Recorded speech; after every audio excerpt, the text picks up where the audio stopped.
انگارے دہکائے جا رہے تھے اور وہاں 40 علماء کو ننگا کر کے کھڑا کیا جا رہا تھا اور ان سے پہلے یہ سوال کیا جا رہا تھا کہ تم یہ کہہ دو کہ ہم 1857 کی جنگ آزادی کے اندر شریک نہیں تھے۔ تھامسن یہ کہتا ہے کہ قسم میرے بنانے والے کی ایک عالم بھی ایسے نہیں تھا کہ جس نے یوں کہا ہو کہ ہم 1857 کی جنگ آزادی کے اندر شریک نہیں تھے، کہ یہ کہنا ہوتا تھا اور ان کو انگاروں پر لٹا دیا جاتا تھا اور دیکھتے دیکھتے وہ انگار بجھ جایا کرتے تھے، ان کی چربی جل جایا کرتی تھی اور وہ اس کے اندر جل کر کے راکھ ہو جایا کرتے تھے۔ نحمده ونستعینه ونستغفره ونؤمن به ونتوکل علیہ ونعوذ بالله من شرور أنفسنا ومن سيئات أعمالنا من يهده الله فلا مضل له ومن يضلل فلا هادي له ونشهد أن لا إله إلا الله وحده لا شريك له ونشهد أن سيدنا ومولانا محمدا عبده ورسوله أما بعد فأعوذ بالله من الشيطان الرجيم بسم الله الرحمن الرحيم قال الله تبارك وتعالى في القرآن المجيد والفرقان الحميد انما یخشی اللہ من عباده العلماء صدق اللہ العظیم۔ میرے محترم بزرگوں اور عزیز طلبہ اور علماء کرام، چونکہ آج یہ 26 جنوری کا موقع ہے، حالانکہ ملک جو آزاد ہوا تھا تو 15 اگست 1947 کو ہوا تھا، لیکن 26 جنوری 1950 کو سمویدھان بنا تھا، لاگو ہوا تھا۔ میں چاہتا ہوں کہ میں آپ لوگوں کے سامنے اپنے علماء کرام کی جو قربانیاں ہیں ان کو بتلاؤں۔ ایک بہت بڑا طبقہ ہے جو یہی نہیں جانتا کہ ہمارے اکابرین نے، ہمارے علماء کرام نے اس ملک کو آزاد کرانے میں کیا کیا قربانیاں پیش کی ہیں۔ اس کی وجہ یہ ہے کہ ہم گنواتے نہیں ہیں، ہم بتاتے نہیں ہیں کہ ہمارے علماء کرام نے کیا کیا قربانیاں دی۔ جو ہمارا نصاب ہے، جو اسکولز کا سلیبس ہے، اس کے اندر علماء کرام کا نام نہیں آتا ہے، اور ہمارے بچے وہ نہ تو مدارس میں اور نہ ہی مکاتب کے اندر اتنا شوق رکھتے ہیں کہ وہ جائیں، چونکہ مدارس میں پڑھنے والے جو بچے ہیں وہ صرف اور صرف 1.5 ہیں، 98.5 بچے وہ اسکولز کے اندر تعلیم حاصل کرتے ہیں۔ تو میں چاہتا ہوں کہ میں آپ حضرات کے سامنے علماء کرام کی قربانیاں گناؤں۔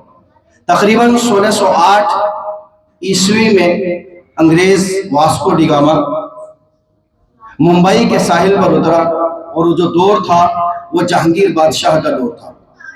انہوں نے جہانگیر بادشاہ سے کہا کہ ہم یہ چاہتے ہیں کہ ہم تمہارے ملک کے اندر فیکٹریز لگائیں، کمپنیاں بنائیں، تاکہ ہم تجارت کا ماحول قائم کر سکیں۔ جو جہانگیر بادشاہ تھے انہوں نے ان کو اجازت دی اور 500 مربع میل زمین ان کو ہدیے کے طور پر دے دی، اور ان سے یوں کہا کہ اب تم یہاں کے حاکم ہو، یہاں پر تمہاری حکومت چلے گی اور ہم دخل اندازی نہیں کریں گے۔ دیکھتے دیکھتے دیکھتے دیکھتے تقریباً 100 سال ہو جاتے ہیں، اور یہ انگریز ہمارے ملک کے اندر چھوٹے چھوٹے صوبوں پر قابض ہو جاتے ہیں۔ تقریباً 1717 تک ایک بڑی تعداد ہے کہ جو انگریزوں نے قبضہ کر لیا۔ 4 بڑے بڑے صوبے وہ انگریزوں کے ہاتھ میں آ چکے تھے۔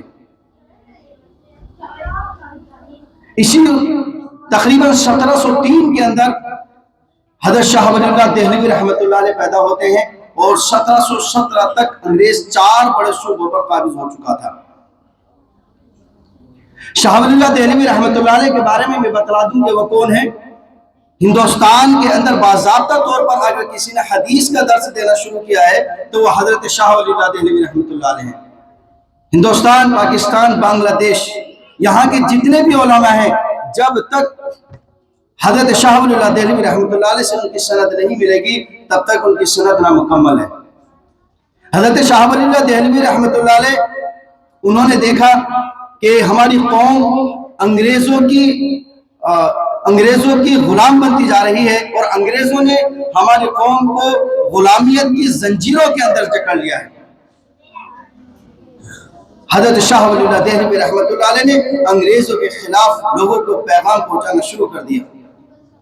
حضرت شاہ ولی اللہ دہلوی رحمۃ اللہ علیہ وہ شخصیت ہیں کہ جنہوں نے سب سے پہلے برِ صغیر کے اندر عربی سے فارسی کے اندر قرآن کریم کا ترجمہ کیا۔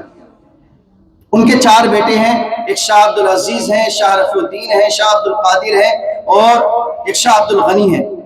چاروں بیٹے محدث، چاروں بیٹے مفسر۔ سب سے پہلے قرآن کریم کی تفسیر شاہ عبدالعزیز دہلوی رحمۃ اللہ علیہ نے لکھی،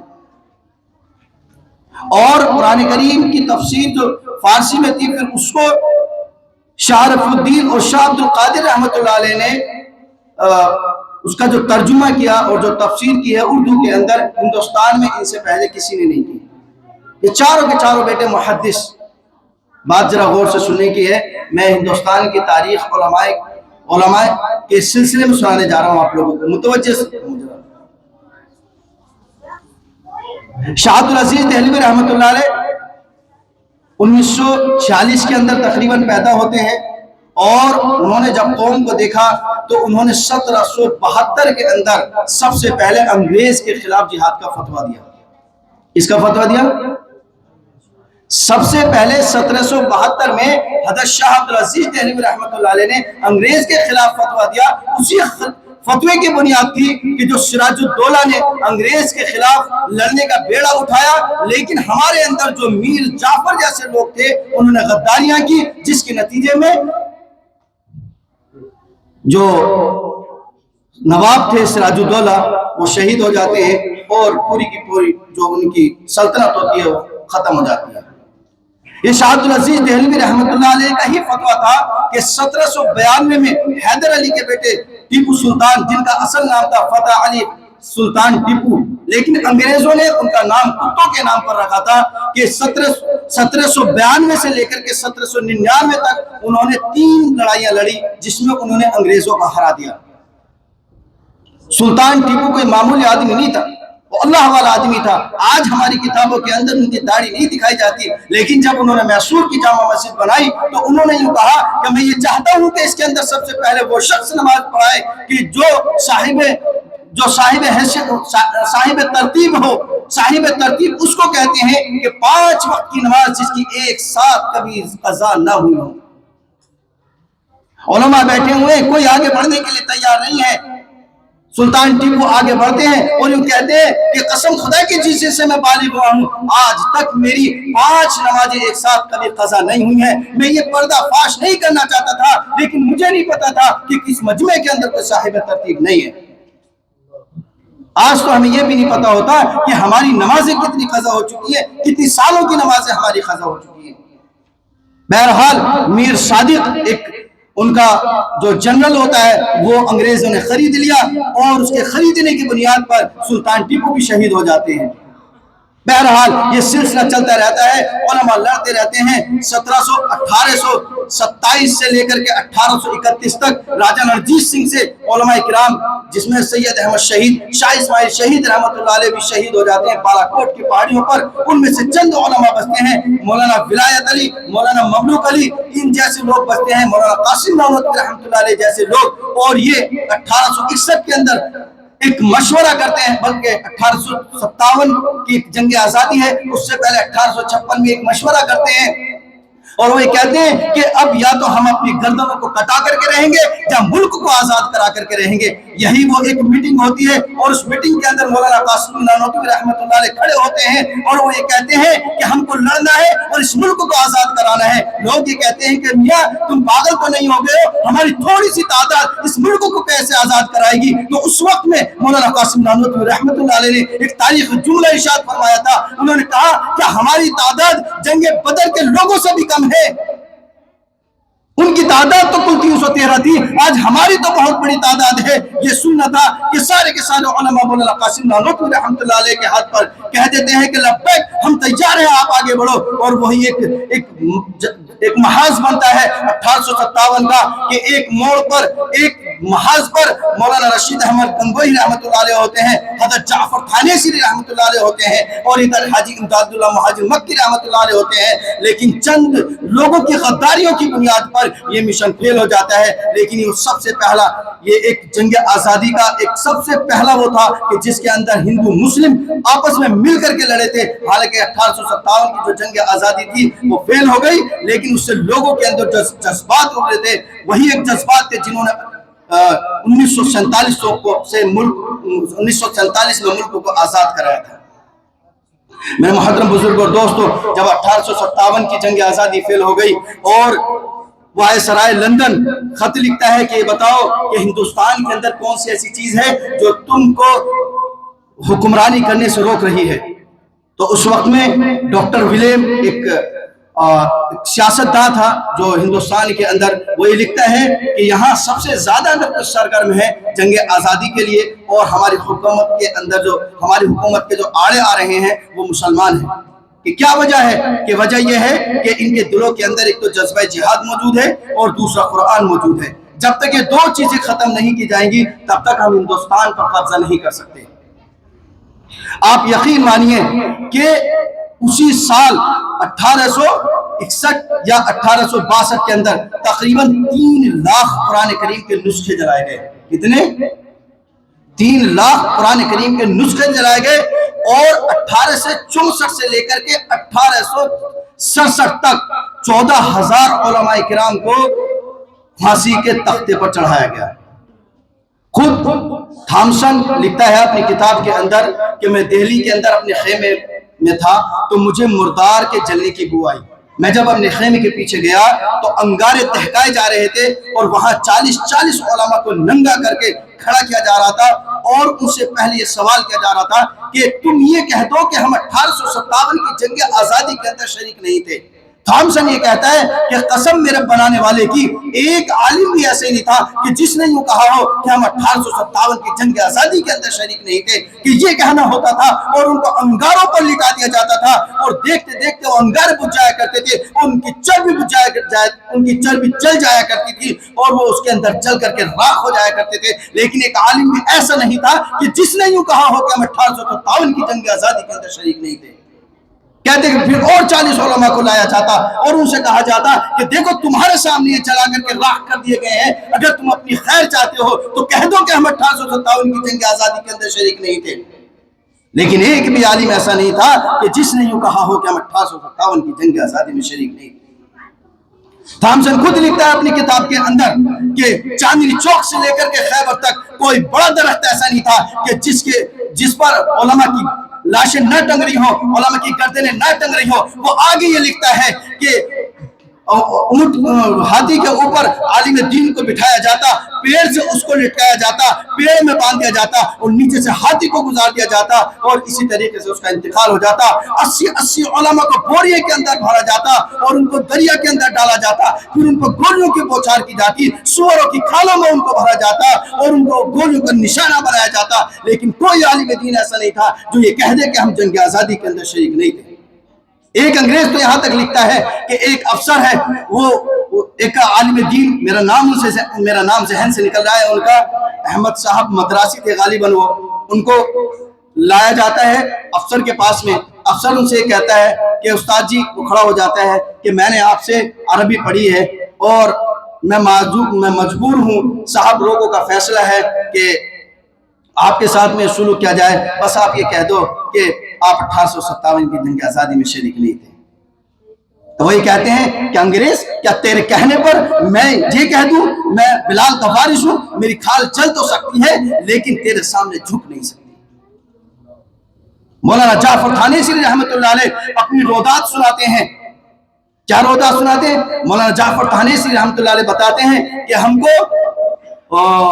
ایک امبالہ کے اندر ایک جیل ہے, وہاں سے لاہور لے جایا جاتا ہے, اور لاہور سے پھر ہم کو کراچی کے اندر جیل ہے وہاں لے جایا جاتا ہے. کہتے ہیں کہ ہم اس طریقے سے ہمارے ساتھ ویوہار کیا گیا کہ جب ہم کو ایک پنجرا بنایا گیا, اس پنجرے کے اندر نکیلے کانٹے کے طور پر لوہے کی سریے لگائی گئی کہ نہ تو ہم لیٹ سکتے تھے, نہ ہم صحیح طریقے سے بیٹھ سکتے تھے, اور نہ ہم ٹیک لگا سکتے تھے. کہ ہم کو لاہور کی جیل سے جب کراچی لے جایا گیا تو ایک مال گاڑی کے اندر ڈالا گیا, اور تقریباً 3 مہینے میں وہ مال گاڑی وہاں پر پہنچی, جس کا نتیجہ یہ تھا کہ ہم کو جب جیل کے اندر رکھا گیا اور ہم خوشیاں منا رہے تھے، سپرنٹینڈنٹ نے ہم سے آ کر کے کہا کہ کل تم کو پھانسی دی جائے گی، تو ہم خوشیاں منانے لگے۔ جب خوشیاں منانے لگے تو سپرنٹینڈنٹ ہمارے پاس میں آیا اور آ کر کے یہ کہنے لگا کہ خوشیاں کیوں منا رہے ہو؟ ہم نے کہا کہ ہم اس لیے منا رہے ہیں کہ کل ہمیں اس دنیا سے آزادی مل جائے گی اور ہم اللہ کے نبی صلی اللہ علیہ وسلم کے حضور حوض کوثر پر جا کر کے پانی پئیں گے۔ تو وہ کہتا ہے کہ خوشیاں منانے کی ضرورت نہیں ہے، میں تمہیں پھانسی نہیں ہونے دوں گا، اور ہم کو 14 سال کی کالے پانی کی سزا دی جاتی ہے۔ مولانا محمود الحسن دیوبندی رحمۃ اللہ علیہ، جن کو شیخ الہند کے نام سے بھی جانا جاتا ہے، جب ان کا انتقال ہوا اور یہاں حکیم اجمل خان کی کوٹھی ہے، اس پر جب وہاں ان کا انتقال ہوا تھا، اور انتقال کے بعد جب ان کو دیوبند لے جایا گیا اور نہلانے کا جب وقت آیا تو ان کی ہڈیوں پر یہاں پر گوشت نہیں تھا۔ تو کسی نے پوچھا کہ کیا ہوا حضرت کے ساتھ میں؟ تو حضرت مولانا حسین احمد مدنی رحمۃ اللہ علیہ جب آئے تو انہوں نے یوں کہا، اس وقت مولانا حسین احمد مدنی رحمۃ اللہ علیہ کلکتہ کے اندر پڑھایا کرتے تھے، آئے اور کہنے لگے کہ میں یہ راز فاش نہیں کرنا چاہتا تھا، استاد نے منع کیا تھا کہ جب مالٹا کی جیل کے اندر تھے تو انگریز آتا تھا اور حضرت کو تہخانے کے اندر لے کر کے جایا کرتا تھا اور یوں کہا کرتا تھا کہ محمود الحسن تو انگریز کے خلاف اپنا فتویٰ واپس لے لے، میں تجھے چھوڑ دوں گا۔ تو حضرت مولانا محمود الحسن صاحب رحمۃ اللہ علیہ فرمایا کرتے تھے کہ انگریز میری پیٹھ چل سکتی ہے، میری چربی پگھل سکتی ہے، لیکن میں اپنے فتوے کو واپس نہیں لوں گا۔ میں بلال کا وارث ہوں، میں مٹ تو سکتا ہوں، ختم تو ہو سکتا ہوں، لیکن تیرے خلاف جو میں نے فتویٰ کیا ہے وہ واپس نہیں لے سکتا۔ مولانا حسین احمد مدنی رحمۃ اللہ علیہ گھر کے 19 افراد ختم ہو چکے ہیں، ان کے پاس میں خط گیا اور خط لکھتے ہیں اپنے گھر والوں کو کہ اگر میں زندہ رہا تو واپس آؤں گا، اور اگر مر گیا تو حوض کوثر پر ملاقات کر لوں گا۔ یہ قربانیاں ہیں۔ مولانا ابوالکلام آزاد رحمۃ اللہ علیہ کو رانچی کی جیل کے اندر 3 سال تک بند کر دیا گیا، ان کی بیوی کا انتقال ہو گیا۔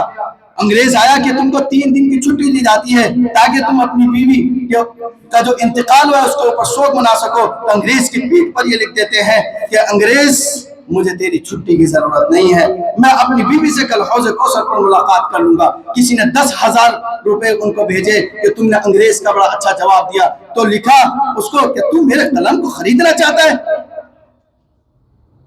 ابوالکلام آزاد مٹ تو سکتا ہے لیکن کوئی اس کے قلم کو خرید نہیں سکتا۔